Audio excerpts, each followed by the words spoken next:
दोस्तों, आज की कहानी है सुहागरात के सेज पर पत्नी ने मांगा पति से एक वचन।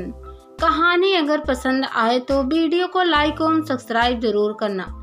चारों ओर से पुष्प की वर्षा हो रही है और मंगल ध्वनियां बज रही हैं।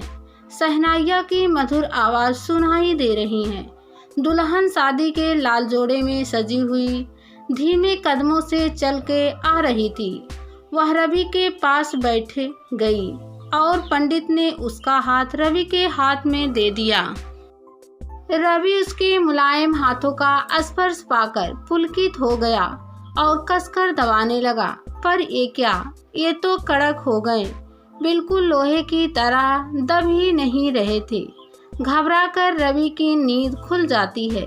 वो देखता है क्या पानी की बाटल को दबा रहा था। वह सपना देख रहा था।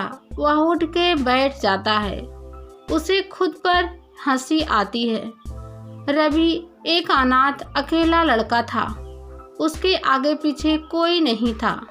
एक छोटी सी दुकान चलाता था जिससे उसका गुजर बसर अच्छे से हो जाता था। उम्र अब 32 पर हो चुकी थी और अभी तक उसकी शादी नहीं हुई थी, तो वह दिन रात अपनी शादी के सपने देखता करता था। होने वाले दुल्हन के सपने देखा करता था।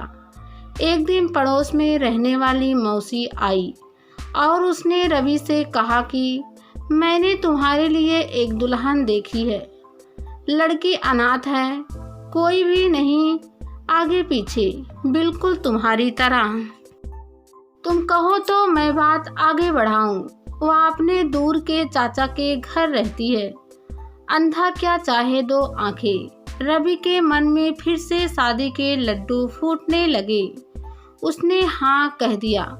ठीक है, मुझे भी शादी करनी है। लड़की अच्छी रही तो और क्या चाहिए।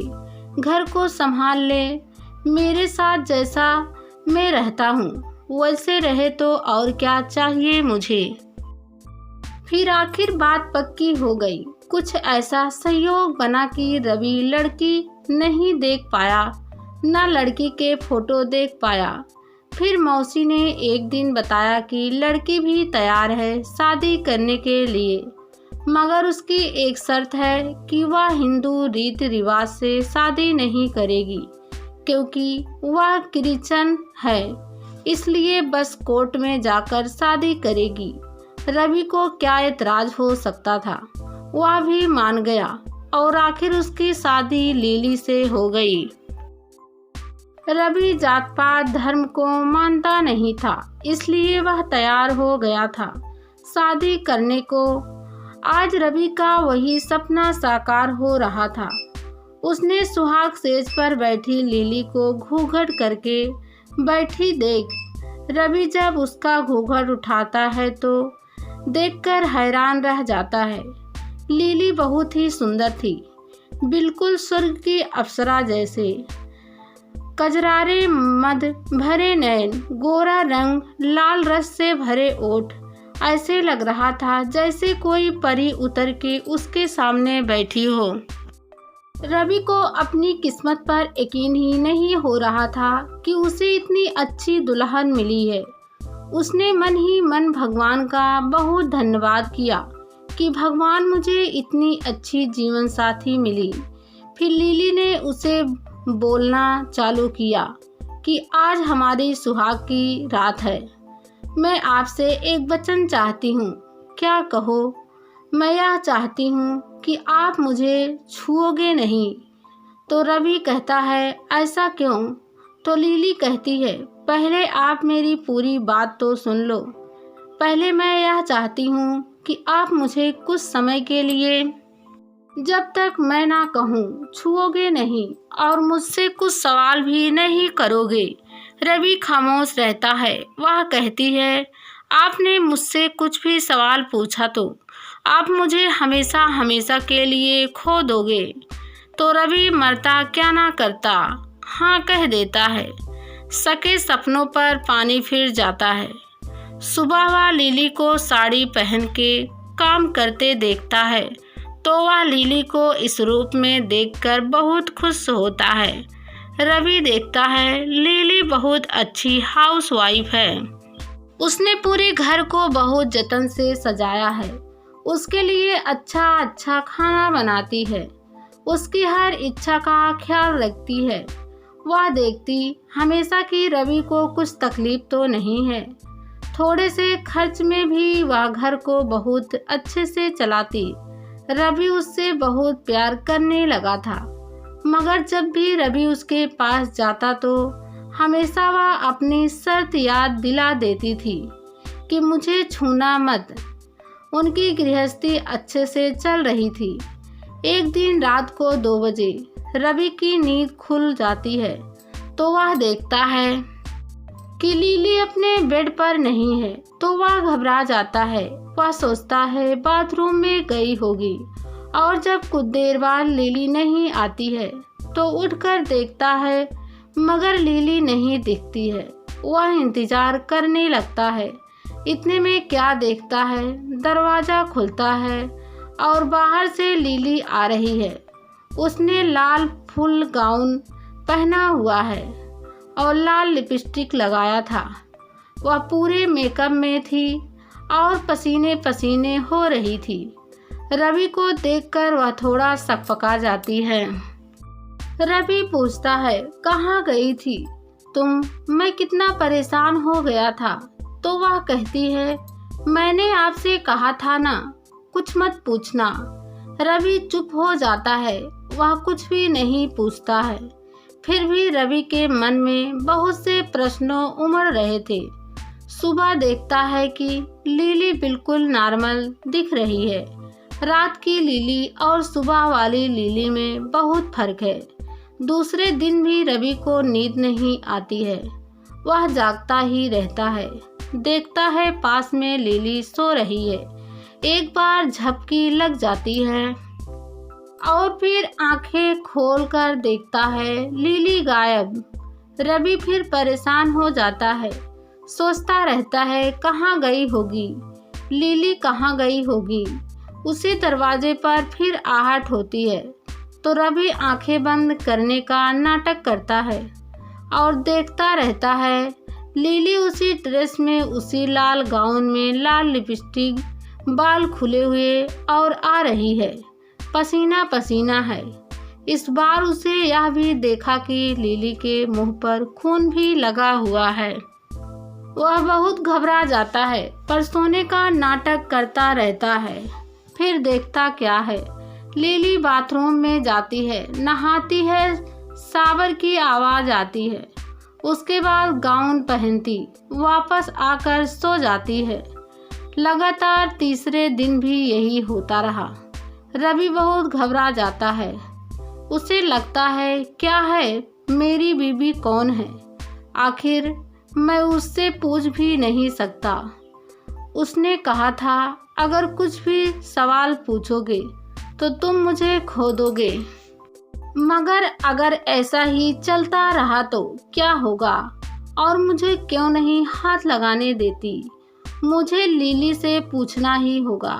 पर सुबह जब लिली को अपने लिए परेशान होते देखता, काम करते देखता, एक परफेक्ट हाउसवाइफ देखता, तो उसे लगता है कि अगर कुछ हो गया और लिली मुझे छोड़कर चली गई तो क्या होगा। फिर एक दिन वो निश्चय करता है कि वह जाकर देखेगा कि लिली आखिर जाती कहाँ है। फिर वह क्या करता है, रात को सोने का नाटक करता है। देखता है लिली पास में सो रही है। फिर एकदम से लिली की आंखें खुल जाती है। वह देखता उसने अपने पूरे कपड़े उतार दिए हैं और वही लाल गाउन डाल रही है, अच्छे से तैयार हो रही है। फिर घर से निकल जाती है। उसके पीछे पीछे रवि भी चला जाता है। रवि देखता क्या है, लिली सड़क पर एक साइड खड़ी हुई है। एक कार आ रही है तो लिली उसको रोकने का अंगूठे से लिफ्ट कर इशारा करती है।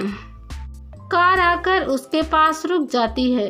उसमें से एक आदमी निकलता है, लिली से कुछ बातें करता है और लिली उसकी कार में बैठ जाती है और कार आगे बढ़ जाती है। रवि यह देखकर हैरान रह जाता है। वह वापस आकर अपने बिस्तर पर सो जाता है। लिली आती है, वैसी ही उसके मुंह पर खून लगा हुआ था। आकर नहाती है, नाइट ड्रेस पहन के सो जाती है। अब दूसरे दिन रवि की उससे कुछ पूछने की हिम्मत नहीं होती है। अब दूसरे दिन रात को फिर वही होता है। रवि सोने का नाटक करता है। लिली तैयार होकर निकल जाती है। रवि इस बार अपनी गाड़ी ले लेता है और उससे थोड़ी पीछे रहता है कि लिली को एहसास ना हो। फिर वही होता है। लिली एक गाड़ी में लिफ्ट लेकर बैठ जाती है। रवि उसके पीछे पीछे जाता है। वह क्या देखता है, कार एक पेड़ के पास रुक गई है। सुनसान जगह है। वहाँ आदमी और लिली दोनों कार से नीचे उतर आते हैं और गले लग जाते हैं। उसके बाद का जो दृश्य था वह बहुत ही भयानक था। रवि क्या देखता है कि लिली जो है उसका चेहरा बहुत ही भयानक हो जाता है। उसके 2 दांत बड़े हो जाते हैं। वह साथ वाले आदमी के गले के पद कंधे पर चुभा देती है और देखते ही देखते वह आदमी पीला पड़ जाता है और नीचे गिर जाता है। लिली के दांत वापस नॉर्मल हो जाते हैं। रवि घबरा जाता है। इतने में क्या देखता है, लिली मुड़कर उसे घूर के देख रही है। रवि तुरंत गाड़ी स्टार्ट करके वापस घर आ जाता है और बिस्तर पर बैठ जाता है। 10 मिनट बाद लिली भी आ जाती है।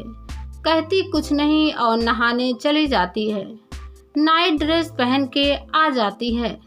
रवि उससे पूछता है, आज तो मुझे बताना ही पड़ेगा, कौन हो तुम, यह क्या करती रहती हो। लिली कहती है, तुम मुझसे मत पूछो, तुम मुझे खो दोगे। तो रवि बोला, मुझे तुम्हें खोने का डर अब नहीं है। तुम राक्षस हो क्या हो, आखिर तुम क्यों परेशान करती हो, क्यों लोगों की जान के पीछे पड़ी रहती हो। तो लिली बताती है कि मेरी माँ वैम्पायर थी और पिता इंसान थे। फिर जब मेरा जन्म हुआ तो मुझ में पिता और माता दोनों के गुण आ गए। दिन में तो मैं इंसान रहती हूँ और रात में वैम्पायर बन जाती हूँ। वैम्पायर वही जो लोगों का खून चूस के जिंदा रहता है। मैं वैम्पायर नहीं बनना चाहती थी, मैं मनुष्य ही रहना चाहती थी, पर यह मेरा बस में नहीं था। फिर एक दिन फादर ने मुझे बताया कि किस तरह से मैं केवल मनुष्य बन सकती हूँ और मुझे वैम्पायर योनि से मुक्त मिल सकती है। उन्होंने कहा कि अगर मैं किसी मनुष्य से शादी कर लूँ और 1 वर्ष तक वह मुझसे कोई भी संबंध नहीं बनाएगा और कोई सवाल किए बिना रह लेगा तो मुझे इस योनि से मुक्त मिल जाएगी और मैं पूरी तरह से मनुष्य बन जाऊंगी। इसलिए मैंने कहा था कि तुम मुझसे कुछ भी सवाल मत करना और तुमने ऐसा किया भी। पर अब तुमने मुझसे यह सब पूछ लिया तो मुझे बताना ही पड़ा। वह रोने लगती है। अब मुझे कभी भी इससे मुक्ति नहीं मिलेगी। मैं जीवन भर वैम्पायर ही बनी रहूंगी। अब तुम्हारे साथ भी कभी नहीं रह पाऊंगी। रवि, मैं तुम्हें बहुत प्यार करने लगी थी, मगर अब मुझे जाना होगा, हमेशा हमेशा के लिए जाना होगा।